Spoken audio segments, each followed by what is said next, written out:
Hey everyone, I'm Zdenek with CSQ Properties. We purchase apartment buildings with other investors to create passive income for people.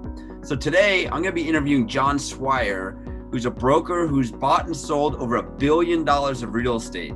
If anyone knows what's going on in this space, it's Jon. Let's check it out.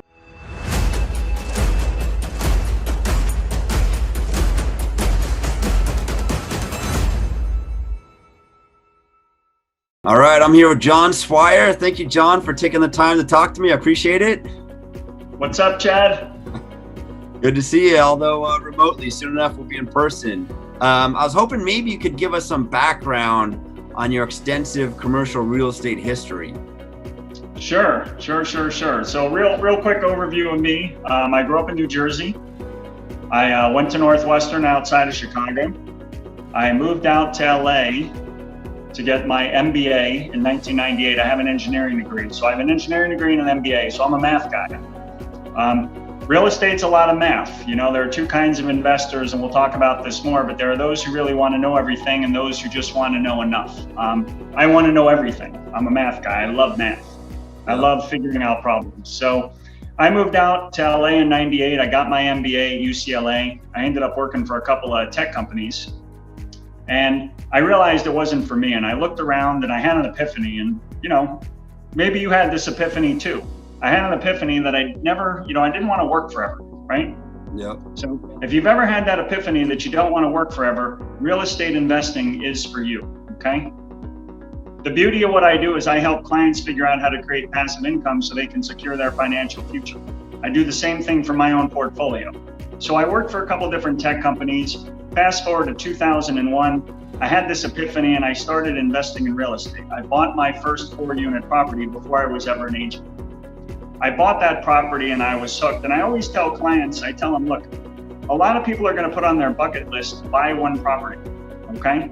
And I think it's great if you buy one building, but I'm going to tell you right now, you're not going to retire in the lifestyle you want with just one building. So on your bucket list, don't put buy one building, put 2 buildings. I promise you, once you buy 2 buildings, you're going to be hooked. Because once you start getting that mailbox money, those checks in your bank account every single month, right? You're going to be hooked. And then you're going to want a 3rd building and a 4th building and a 5th building and on it goes. Okay. So I bought my first building in 2001. I ended up entering the market as a real estate agent in 2002. So I'm coming up on 19 years. I'm fortunate because I wake up every day and I love what I do. I love helping my clients. I love helping my clients figure out how they can create, wealth, how they can secure their financial future, right? How they can figure out how the heck am I going to pay for private school for my kids and then put them through, college and then have even a dime left over to retire, right? So I love helping them figure that out. And I love what I do every day. So for me, it's been a blessing. I've helped clients buy and sell over 500 buildings worth over $1 billion. I've worked pretty much in every product type you can think about. I've sold a few houses when I first started. I realized very quickly selling houses was not for me. The more time you spend around me, the more you'll realize, I like to say I have a beautiful mind, okay? I like math, I like solving problems. I don't necessarily love helping people pick out, wallpaper colors. So selling homes was not for me. I love selling apartment buildings. I've sold office, I've sold retail, I've worked on ground up construction, I've worked on development projects, condo conversions. The only asset class really I haven't touched is industrial. So I've gotten, if you will, a good bird's eye view of everything that's out there. And I can tell you for sure that multifamily, in my opinion, it's the best asset class for 99% of investors that you're going to deal with. It's the safest, it's the easiest. We've all lived in an apartment building before, so we all understand the product type. Personally, just on my own personal portfolio side, I started with that first 4-unit building back in 01. I ended up buying a bunch in 3 and 4 unit properties along the 110 freeway out here in Southern California. A lot of them were in the hood. They were in what we call D areas, right? If we said that Beverly Hills is an A and South Central is a D and we go A, B, C, D, a lot of my properties were in a D area. I like to tell clients it's a marathon, not a sprint, right? It's not where you start, it's where you finish. Nobody loves their first building. I hated my first 20 buildings. They weren't buildings I wanted to brag about or bring people by, but they were a stepping stone to where I am now. Okay, now I am part owner in over $50 million worth of buildings. Some I own, as few as 1% of, and a number of them I own as much as 100% of. And those buildings generate passive income for me. My goal by the time I'm 50 is to generate $25,000 a month in passive income, okay? And I encourage my clients when they start on this journey, let's figure out where you want to be, when you want to be there, and back into what we need to do from an investment standpoint to achieve those goals. Yep. So over the years that you've been trying, you've done a few different businesses and obviously have a huge extensive background in real estate now.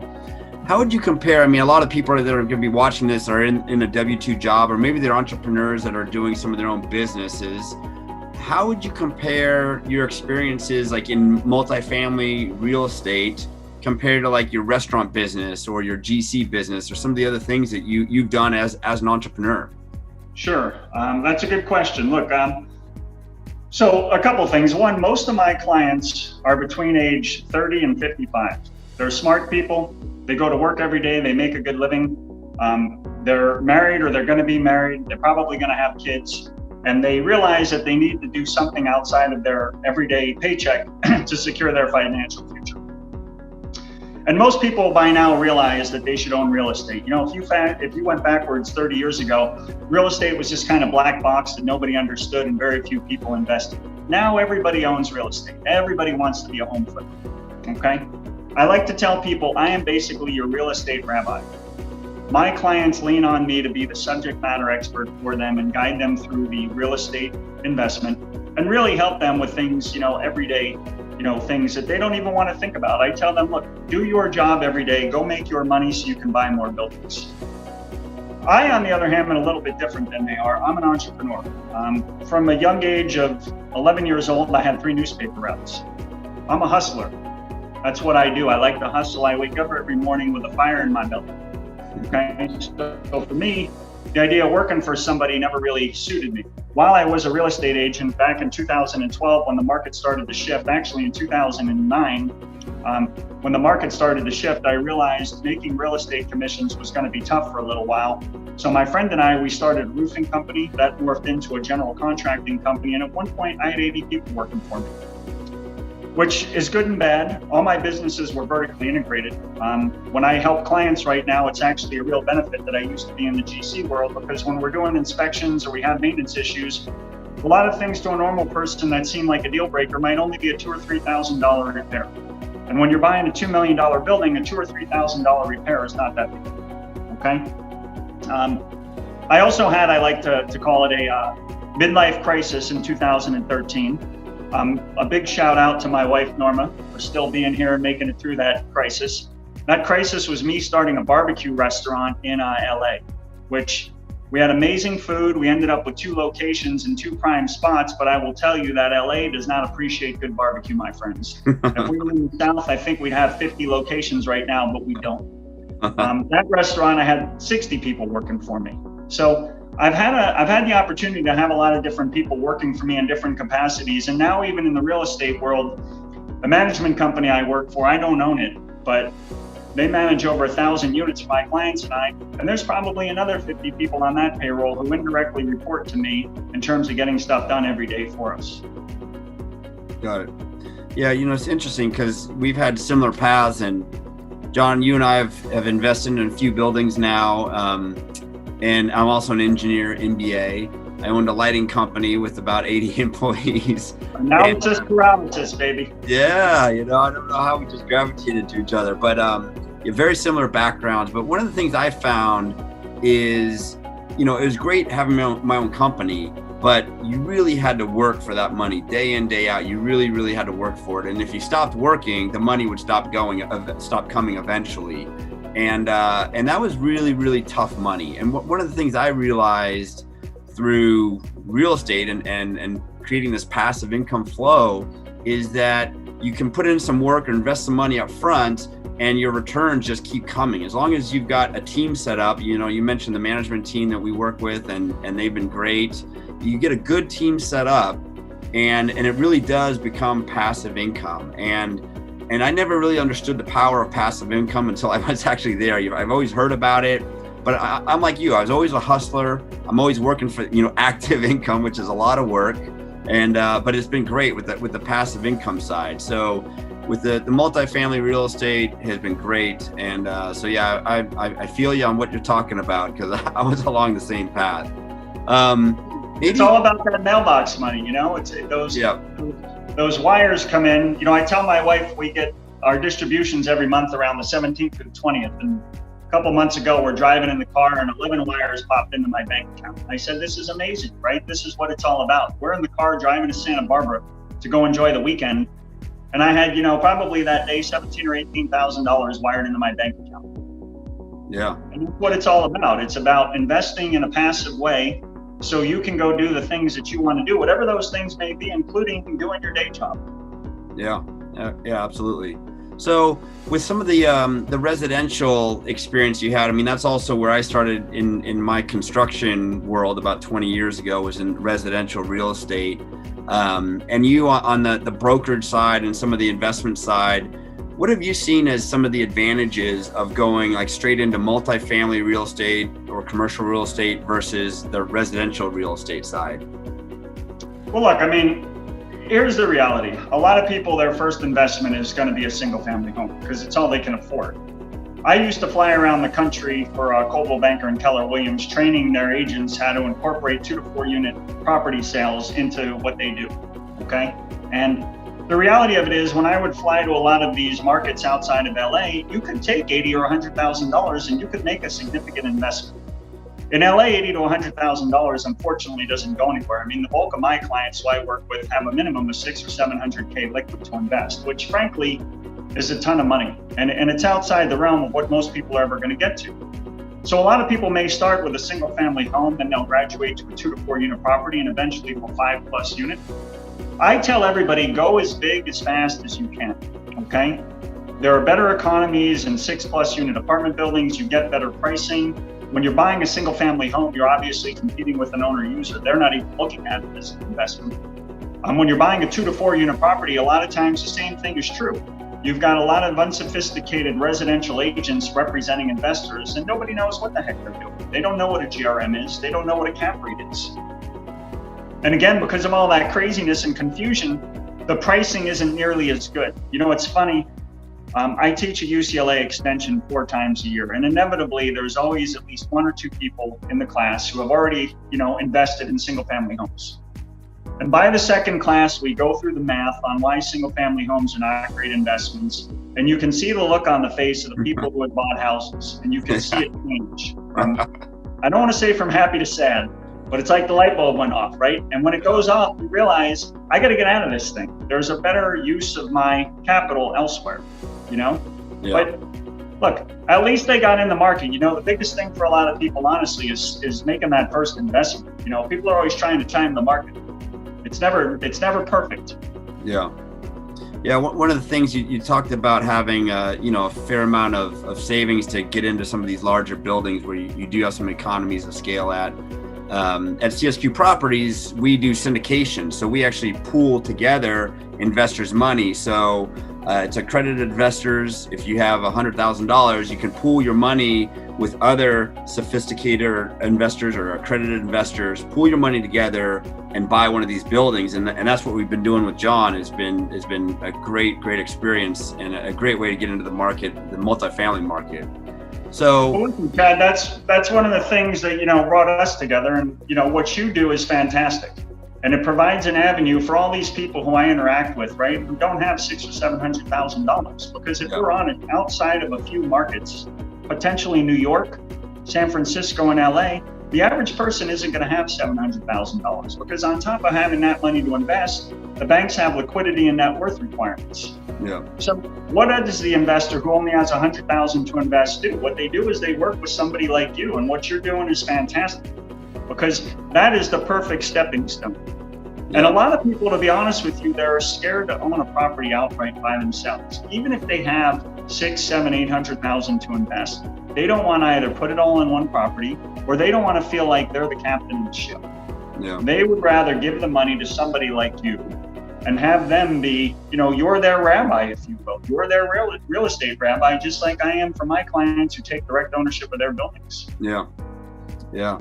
So being involved since, early 2000s in real estate, What have you seen as far as like market cycles and the effect on multifamily real estate? Well, look, I think the biggest takeaway that I want clients always to know is this: there is no right time to buy, okay? If you were to go find me an investor who's been investing in LA real estate for the past 25 years, I don't care if they bought at the peak or at the valley, they've absolutely crushed it, okay? If you buy real estate in a well-located, place, you are going to do well over time. It's all about inflation, right? A gallon of milk costs more today than it did 20 years ago. So my best advice is don't try and time the market. The largest investment I ever made was back in September of 2006. At the time, it was the largest. I've made bigger ones since. But at the time, I bought with a partner of mine a $3.6 million building in September of 06. And in September of 06 in LA, by the way, it happens that we were at the absolute peak of the market. I think those of us in the market knew we were close to the top, but we didn't know what was going to happen. And I'd never seen the downturn, so I didn't know. And by the way, that year, I was the number 3 agent in the world for the company I worked for. So I could be considered by many at that point to be an expert in multifamily. My point is I absolutely mistimed this investment, if you will. Yeah. But here's the thing. I bought it for $3.6 million. I divested of it in 2018 for $6.6 million. And during the whole 10-year period that I owned it, that building kicked off cash flow every single month. Wow. So don't try and time the market. When you are ready to make a purchase, make a purchase. Right now, and at the end of 2020, we're in this really weird place with COVID, with eviction moratoriums. And frankly, the two things that are propping up the market, in my opinion, one is historically cheap debt. There's a lender, for example, who just came back in the market a couple of days ago, with debt I have never seen. It's so cheap, it's ridiculous. And the reality of it is you can take an average deal and put cheap debt on it and it becomes a good deal. And you can take a great deal and put average debt on it and it becomes an average deal. So when you're ready to go, because again, it's a marathon, not a sprint, right? The investment horizon for most clients is literally 30 to 50 years. If you start investing in your mid-30s, even 40 years old, and you realistically are going to live to be 90 to 100, which isn't crazy, you are literally making a 50-year generational wealth investment. Yeah. So it doesn't matter if you get in on year 1 or year 2 or year 3, you're going to be in for 47, 48, 49 years. Yeah.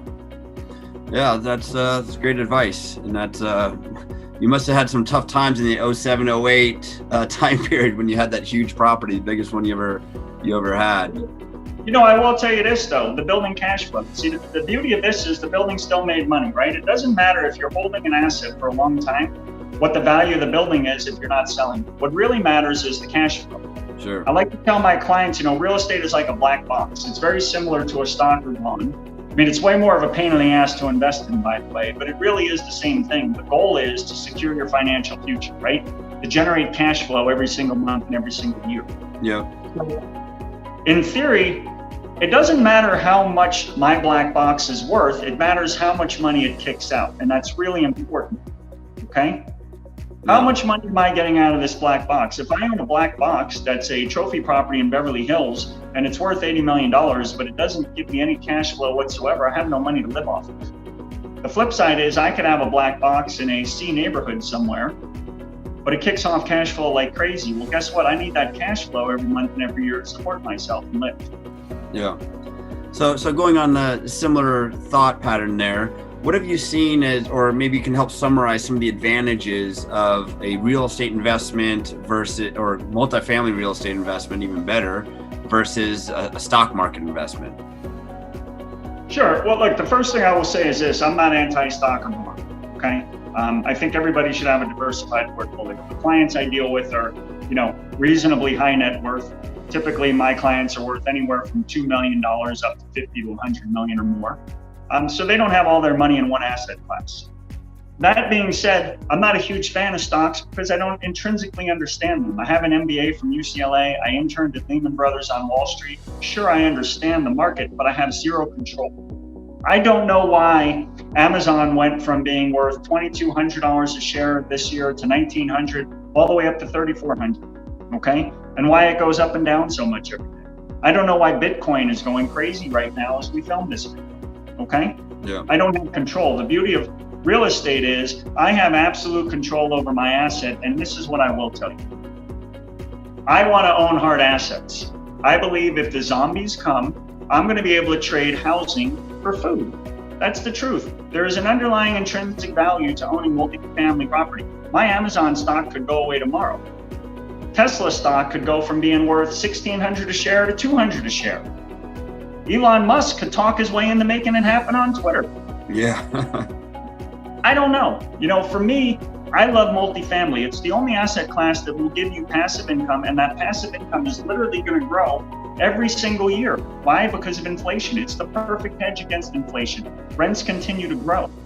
Yeah. When I moved out to LA, I was renting a 2-bedroom apartment in 1998 for $1,225 a month.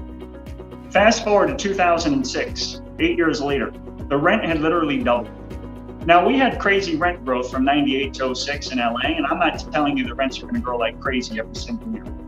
But over time, if you're in the right market where people want to live, rents are going to continue to grow, and so is your passive income every single month and every single year. Yeah.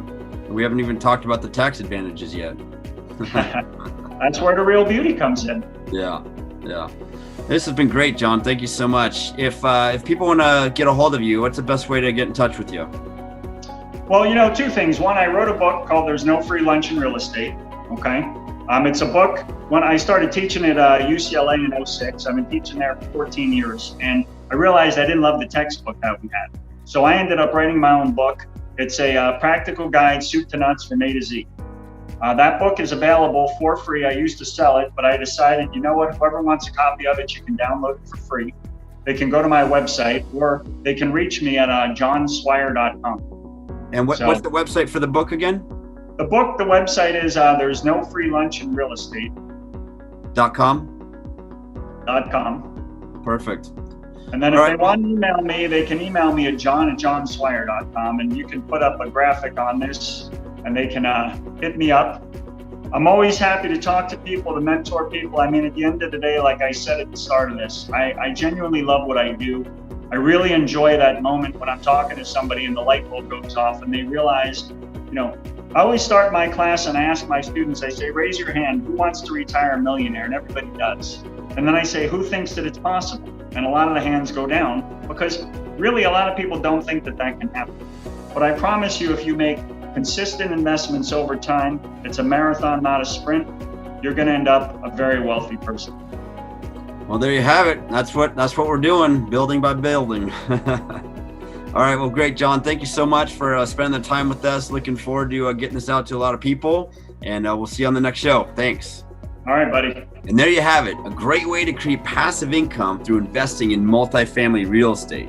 If you're interested in learning more, you can check out CSQ Properties at csqproperties.com. You can also find us on Facebook and Instagram. And in future videos, we'll be diving into the details a little bit more. But for now, you've got a good overview of exactly what's involved. So we'll see you on the next show. Thanks.